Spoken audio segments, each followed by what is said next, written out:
I knew I was supposed to say no to stuff that wasn't on mission for me, and I generally did. But the level of saying no so that I could focus purely on the progress that I needed to do for my business, my family, my employees, the level of no you have to give is so much higher than you want to take on when you first learn about it. Mm.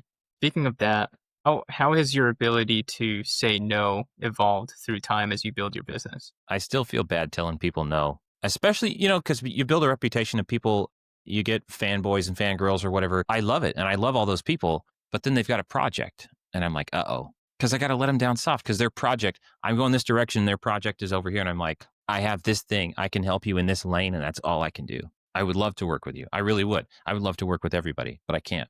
So if it doesn't fit this box, I can't help you. And in terms of your business, how has it helped you? You just keep focused. Like when do you consider new ideas or new approaches to do things versus like when is it like, okay, I have to hunker down, I have to do more of what's working. I have management team meetings twice a week, just as a touch base. I've gotten less and less involved. So that's in my first company. I am relatively hands off, very little, except I've got social media, but I've got a social media guy with like, this is recording on my computer. And if I got a hot take, then my social media guy is going to cut it and post it. I won't even know about it at this point. So it's pretty incredible to be building a system of people around me who catch the vision and can just start executing while I'm focused on, I'm getting text messages and I'm like, you got to call my team. I'm on podcast, you guys, leave me alone. Where was I going with this?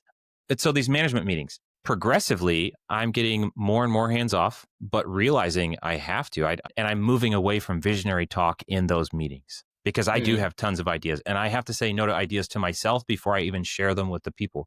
Because as a visionary, if you're that visionary leader person and you're constantly talking about ideas, but your people are trying to sustain, you're just beaming out instability to these people this way, that way. What do we stick with? What do we leave alone?